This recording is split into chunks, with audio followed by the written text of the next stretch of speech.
I bought my dream house with every penny I had saved, every late night shift, every skipped vacation, every sacrifice I made while my family told me I was wasting my life chasing fantasies. When the keys finally touched my palm, I thought I had. Broken free from their constant criticism and the way they reminded me that I was always the lesser daughter, the one who should know her place.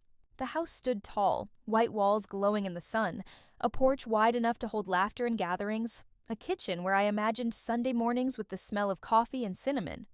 I wanted to share that joy, to show my family that I wasn't the failure they painted me as, that I had built something with my own two hands, with no inheritance, no handouts, no one carrying me. So, I invited them all to a housewarming, thinking maybe this time they'd smile without mockery, maybe this time they'd see me not as the black sheep, but as someone who could stand on her own. I thought this housewarming would heal old wounds. Instead, it tore them open wider than ever. When they arrived, I had the table set with homemade dishes, fresh flowers from the garden, and candles lit in every corner to make it warm, welcoming, and unforgettable. I had rehearsed my smile in the mirror, ready to greet them with open arms, but the moment my mother stepped inside, she didn't look at me. She looked past me, scanning the furniture, the floors, the fixtures like a critic searching for flaws. My sister followed, heels clicking against the wood, and smirked as if she had already decided this was beneath her. My father barely muttered a hello before heading straight to the drinks, as if my achievement was nothing more than a backdrop to his boredom. I told myself to stay calm, to not let their silence bruise me. I had imagined this night filled with clinking glasses, laughter, and maybe, just maybe, a rare moment of pride directed my way. Instead, the air thickened with judgment, as though they were walking through my house not as guests, but as inspectors. By the time my brother-in-law chuckled and whispered, "Cute place? Cozy?" in a tone that dripped with condescension, I realized this wasn't a celebration.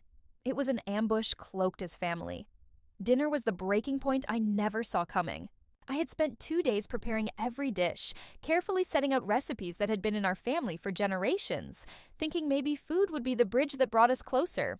But when I placed the roast chicken on the table, my sister wrinkled her nose and said, "Oh, you didn't hire a caterer? That's brave." My mother laughed, adding, "Well, it's not like she has children or a husband to cook for, so I guess she had the time." My father poured himself another glass of wine and muttered something about how at least the house was in a decent neighborhood, though he wondered how long I'd be able to keep up with the bills. I felt myself shrinking inside, forcing a smile, telling them to eat while the food was hot, but every bite I took tasted like ashes. Then came the comments that cut deeper than any of their offhand remarks. My sister leaned back in her chair, swirling her wine, and said, "It's funny, you finally buy a house, and yet it still feels like a rental. Don't you think, Mom?" My mother smirked, nodding. "Yes, it's nice enough, but she's always been temporary, always chasing things that don't last." My stomach dropped. They weren't just mocking the house. They were mocking me, my choices, my independence, everything I had worked for. And as I sat there, my hands gripping the edge of the table, to stop them from shaking, I realized something with cold clarity. This housewarming wasn't about sharing joy. It was their stage to remind me I would never measure up. That realization changed everything, because for the first time in my life, I wasn't going to swallow their cruelty in silence. I was going to answer it. And I already knew exactly how. I stood up quietly, the scrape of my chair cutting through their laughter, and I raised my glass. For a moment they looked surprised, as if they weren't used to me demanding even a second of their attention. My voice didn't shake, though my chest was pounding, and I said, "I want to thank you all for coming tonight. I know it must have been difficult to step into a house that your temporary daughter bought all on her own. No help, no handouts, no inheritance. Just me." My mother's smirk froze. My sister stopped swirling her wine, and my father leaned back with narrowed eyes. I could feel the power shift, small but undeniable, like the first crack in a glass that had been under pressure too long. I set the glass down and continued. "You've spent my whole life telling me I was less than, that I'd never have anything to show for myself. And yet, here you are, sitting in the home I own. Not you, not your money, not your influence. Mine." The silence was sharp, and for the first time in years, I didn't feel small in their presence. I felt taller than all of them. My sister scoffed, trying to regain control, saying, "Don't act like one house makes you successful. You'll crumble the second things get hard." I leaned in, locking eyes with her, and replied calmly, "That's the difference between us. I've already been through hard things, and I built this anyway. You wouldn't survive half of what I've endured." Her face flushed. My mother opened her mouth to argue, but my father cut her off by slamming his glass down, muttering, "This is ridiculous." I turned to him and said, "What's ridiculous is how I've let you treat me all these years. That ends tonight." And for the first time, I saw fear flicker in their eyes.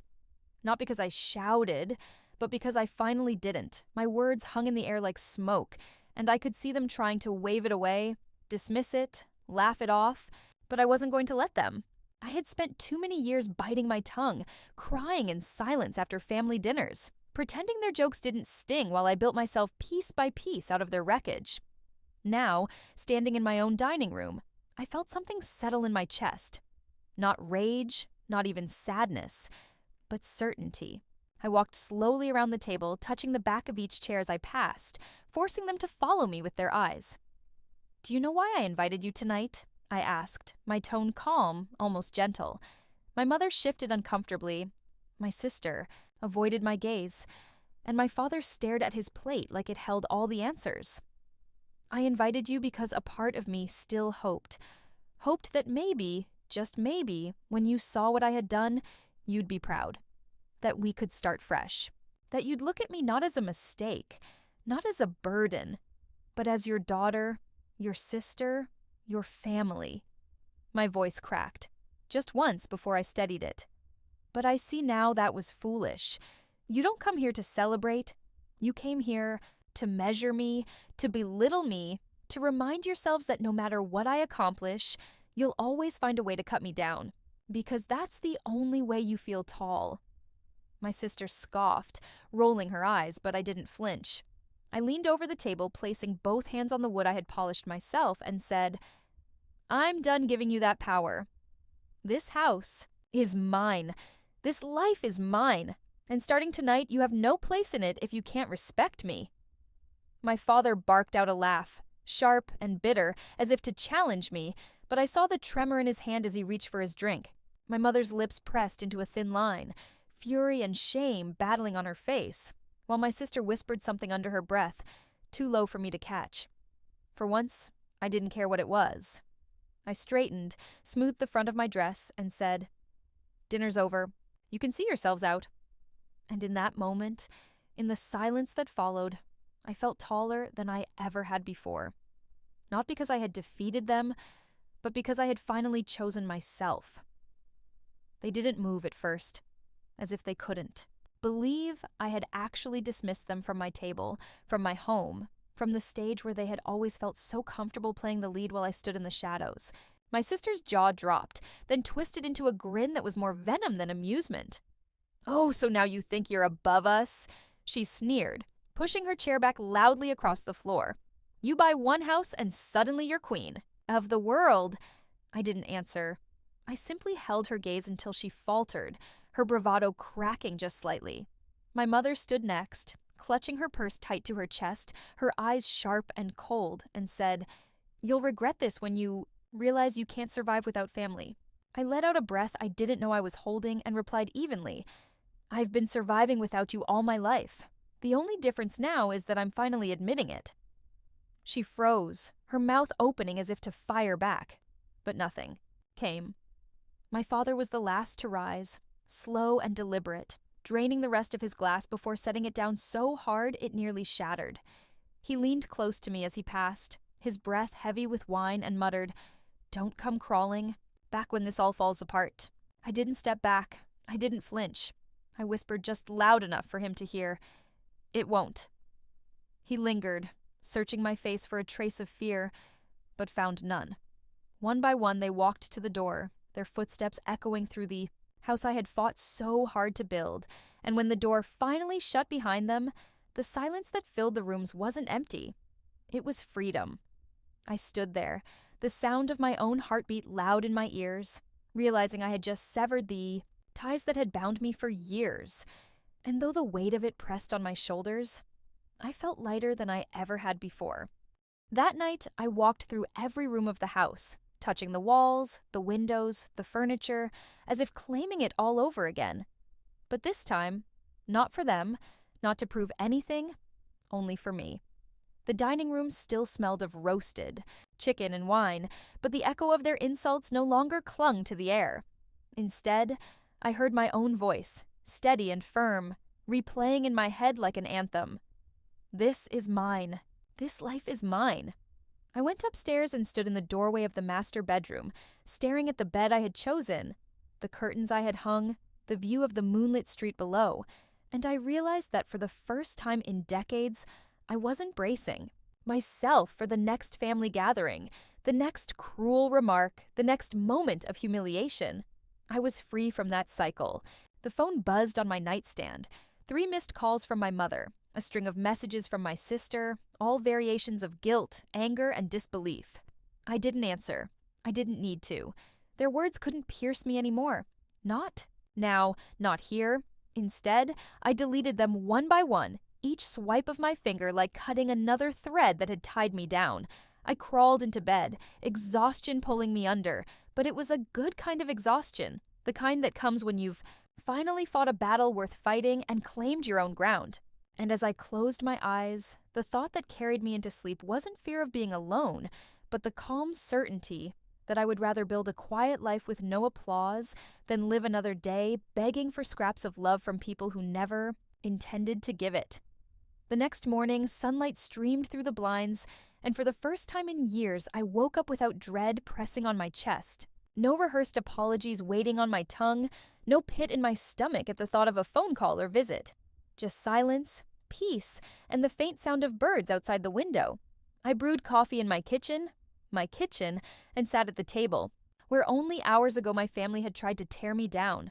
The plates and glasses from dinner were still scattered across it, crumbs and stains marking the battlefield of the night before. But instead of shame, I felt pride. Every mess was proof of what I had faced, of how I had finally drawn the line. As I sipped, I thought about the years I had begged for approval, the art show my mother never attended, the promotion my father shrugged off, the holidays where my sister's achievements were paraded while mine were ignored. I had carried those wounds into adulthood, letting them shape me, letting them decide who I was allowed to be. But now, sitting in the quiet of my own house, I saw those wounds differently. Not as scars of weakness, but as reminders of the strength it took to keep going, despite them. I pulled out my notebook, the one I had always hidden from them because they called my writing silly, and I began to sketch out plans. Not for them, not for anyone else, but for me. A garden in the backyard, a book club with neighbors, a future built on my terms. My phone buzzed again. Another call from my sister, and I turned it face down, letting it ring. I didn't need their voices anymore. I had finally found my own. Days turned into weeks, and the silence that once might have felt like loneliness became the sweetest sound in my new life. My family didn't stop trying, of course. First came the guilt-laced messages. My mother, reminding me that family is forever, my sister mocking me for overreacting, my father's short, curt orders to call home. Then, when none of that worked, came the anger. My sister spread rumors to relatives that I had lost my mind, that I had bought the house with money I couldn't afford, that soon it would all come crashing down. My mother told anyone who would. Listen, that I had turned ungrateful, as though gratitude meant being their punching bag forever. I heard it all through whispers, through mutual acquaintances who asked me nervously if it was true. But instead of shrinking under the weight of their words, I smiled and said, "Come visit me and see for yourself." A few did, and when they stepped inside my home, when they saw the life I was building brick by brick, they realized the truth. Slowly, the narrative began to shift. My sister's lies didn't hold up against the evidence of my happiness, my stability, my independence. And for once, I didn't chase anyone's approval. I simply let them see who I was without the noise of my family drowning me out. The day my aunt hugged me on the porch and whispered, "I'm proud of you," I nearly broke down, not because I needed it, but because I finally had it without begging. That's when it hit me. The house wasn't just walls and a roof, it was a boundary, a line they couldn't cross anymore. It was proof that I could exist without them, thrive without them, and that their cruelty no longer defined me. And every night when I locked the door, I felt the click not just in the lock, but in my heart, sealing out the past, keeping me safe in the life I had chosen. Months later, I hosted another gathering, but this time the guest list was mine alone. Friends from work, a couple of neighbors who had waved hello when I first moved in, even a few distant relatives who had always treated me kindly, but kept their distance out of respect for the toxic shadow of my parents and sister. I cooked again, filled the house with warmth and light, but this time the laughter that echoed off the walls wasn't sharp or cruel. It was genuine, unforced, healing. We sat in the living room, glasses raised, and one of my coworkers leaned over to me and said, "You seem lighter, like you finally exhaled after holding your breath for years." I smiled because she was right. For so long, I thought a family's love was something you had to earn, even if it meant breaking yourself in half to fit their expectations. But in this house, surrounded by people who chose to be here, I realized love isn't earned through suffering. It's shared freely with those who see your worth. Meanwhile, my family continued their games. My sister sent me pictures of her own house, dripping with designer furniture, captions like, "This is how it's really done." My mother left voicemails that swung between icy silence and tearful pleas, and my father tried once to show up unannounced, pounding on the door like he still had the right to enter. But I didn't open it. I stood on the other side, hand on the knob, and whispered to myself, "We're not doing this anymore." And I walked away, leaving him outside, the power of refusal stronger than any argument I could make. That was the night I knew the shift was permanent. They couldn't touch me anymore, not here, not in the sanctuary I had built. And as I stood in my garden under the stars, listening to the soft hum of life around me, I realized the revenge wasn't loud, wasn't dramatic. It was quiet, steady, and undeniable. It was me thriving in the very peace they had sworn I'd never find. The following year brought everything full circle. My housewarming, the one that was supposed to mark the beginning of a new chapter, had instead shattered whatever illusion of family loyalty I still clung to, but it also gave me something far more valuable: clarity. I stopped waiting for calls that never came with love in them. I stopped replaying old conversations in my head, wondering how I could have phrased things differently to avoid their cruelty. I stopped believing that blood alone made people worth keeping close. Instead, I poured my energy into this house and the life that unfolded inside it. I painted the guest room a soft sage green and turned it into a reading nook. I planted lavender along the walkway so that every time I came home, the air greeted me with calm instead of chaos. I even rescued a dog from the shelter, a scrappy little mutt with bright eyes who followed me everywhere, filling the house with the kind of loyalty and unconditional love my family had never given.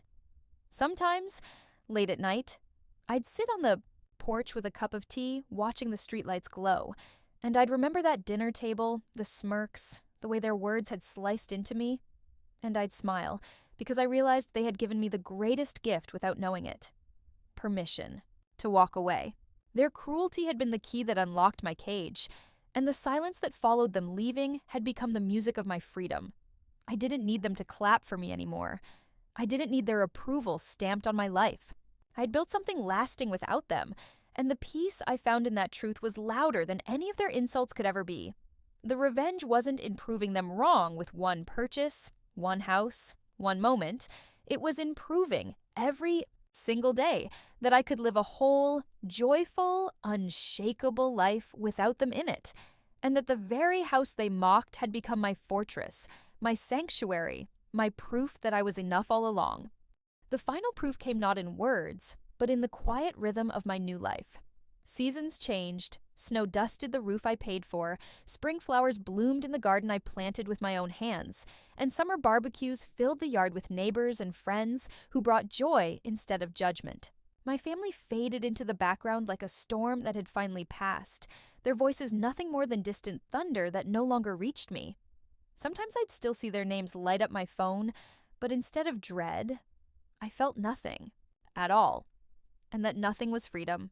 I no longer wanted to prove myself, no longer wanted their claps, their smirks, their backhanded remarks. I wanted peace, and I had it. I wanted stability, and I created it. I wanted love, and I surrounded myself with people who gave it freely, without conditions or comparisons. And every evening, when I turned the key in the lock and stepped into my dream house, I felt the weight of what it truly meant. Not just bricks and walls, but a declaration that I had survived them, risen above them, and built something they could never touch. My mother's scorn, my father's indifference, my sister's jealousy, all of it had been the fuel I burned to light this path. But now I didn't need the fire anymore. Now I had warmth. As I sat on my porch one golden evening, the dog curled at my feet, the air humming with cicadas, I whispered the words I had once longed to say at that dinner table. I'm not temporary. I'm not less. I'm not yours to tear down anymore. I am mine. And that was the ending they never expected. Not me broken, not me begging, but me whole, strong, and free. My housewarming had been the night they tried to strip me bare, but instead, it became the night I finally stepped into the life I deserved. And that was my revenge. Not in anger, not in shouting, but in the undeniable truth that I no longer needed them to feel complete.